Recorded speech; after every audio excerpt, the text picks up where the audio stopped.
Sebastian's main criterion for whether or not he remains in relationships is, are you happy? Are you happy?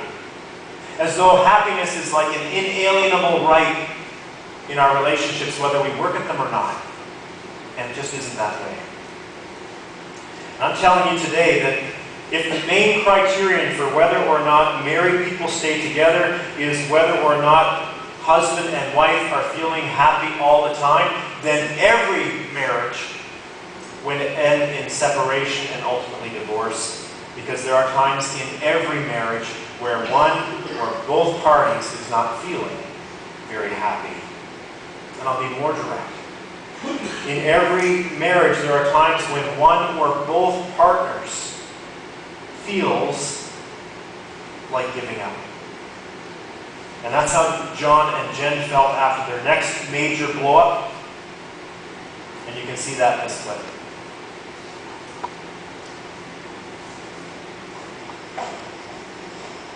Sorry, I didn't mean to wake you. I wasn't sleeping. Where's Marley? Sebastian's going to watch him for a few days. I'd love to see that. Just until I can find a more permanent home. This is his permanent home, John. He's not going anywhere. Honey, I'm sorry. I just got overwhelmed. No one tells you how hard this is all going to be. Which part? But all of it. Marriage. Being a parent. It's the hardest job in the world, and nobody prepares you for that. Nobody tells you how much you have to give up. Because I feel like they do tell you. When you don't listen, it's miserable.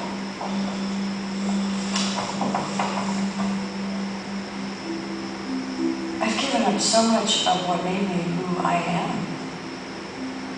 But I can't say that because I'm a very bad person if I say that. But I feel it. I really do feel it sometimes. I just want you to know that. I do know that.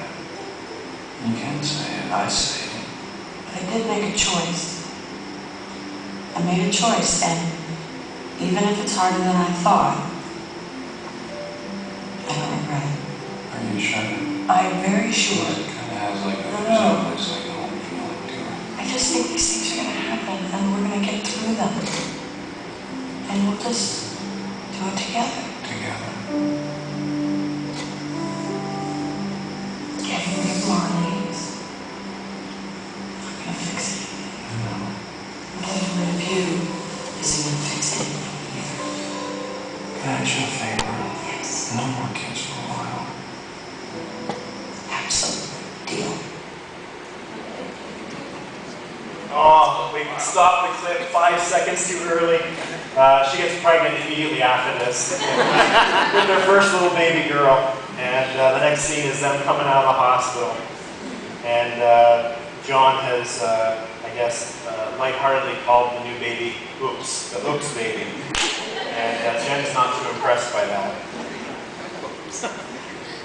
As I'm watching that movie, and as I reflect on that clip again, I think that's the turning point in Marley and me.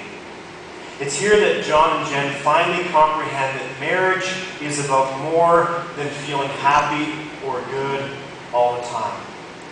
It's about commitment. Pure and simple, marriage is about commitment. It's about a husband and wife adopting a mindset that we're going to get through this together, even if it's harder than we thought. And as long as husband and wife are both committed, I keep holding out hope for marriages. Most people talk a good talk where commitment is concerned, but living out commitment on a daily basis, week in and week out, year in and year out, that's another thing that's completely different. That's where the rubber hits the road. You know, I find it interesting. Everyone gets teary-eyed when they're at a wedding, and you see the groom and the bride, and they're on the stage and on the platform. They're under the archway or whatever, and they're holding each other's hands, and they look into each other's eyes. and they speak these beautiful vows of commitment to one another, and the Kleenexes come out, and we're wiping our eyes, and that's so beautiful, and we clap. And Scripture tells us that all heaven applauds when one person who was far from God comes to Him through Jesus Christ. All Scripture applauds when one person becomes a committed Christian or Christ follower. But here's what I think. And you may agree, that's your prerogative. You may disagree. I think heaven gets teary-eyed when husbands and wives stay committed to one another, especially in the tough times. And I know some of you are there right now. I want to just do a survey. How many of you are married? Raise your hands. Raise your hands high. Okay, good percentage. If you're married between 5 and 10 years, keep your hands up. Okay? All right, there are some. You guys have been married long enough that you're past the honeymoon phase, right? And I believe that all heaven applauds and has tears of joy when you stay committed to each other, even when you're in the midst of the tough times. Next question. How many of you have been married between 11 and 20 years? Raise your hands. 11 and 20. Come on, get them up there. You guys are shy. Okay, this is where my hand goes up. Barb and I will be married 18 years in 2 weeks. And we're in the know, aren't we? We've been married long enough to know that our things in marriage don't always go according to plan. Right? If you've been married 11 to 20 years, you know that things don't always go according to plan. And I believe that there are tears in heaven when me and my wife, or you and your spouse, tell each other that this may be tougher than we ever imagined it would be, but we're in it together. And we'll be through the next challenge together. I think that there are tears in heaven over that. Anyone married longer than 21 years? Raise your hands. These guys, they're not shy. They're like, you betcha. You guys know commitment. And you are an inspiration to us. And as far as I'm concerned, if we can, at a wedding with newlyweds making vows of promises and commitment, if we can applaud for that, then we can applaud for you. Right?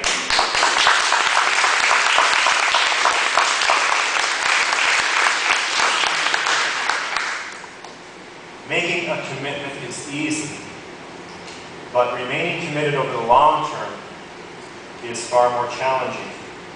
Now, fortunately, the Bible gives practical insight on how married couples can remain committed over that long period of time, over a lifetime. And earlier I told you I was going to reference Genesis chapter 2. Well, this is the point when I want to do that.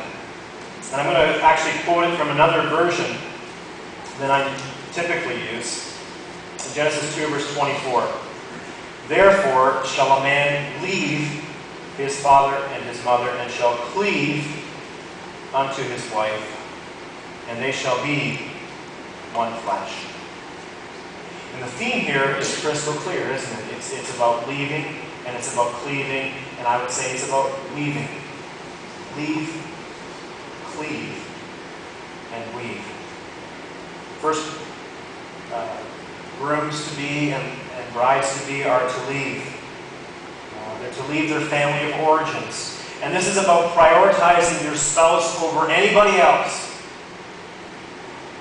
Prioritizing your spouse over your parents, over your siblings, over children that you might bring to your marriage, or children that will come to your marriage by God's blessing, or over your friends. Your spouse should be your best friend. Your spouse should be your best friend.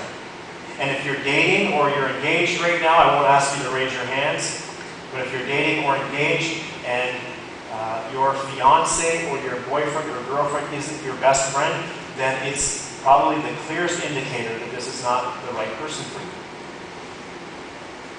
If you're married and you're closer to someone other than your spouse, if someone other than your spouse is your best friend. The warning bells should be sounding, and it means you've got to do something, like sooner rather than later.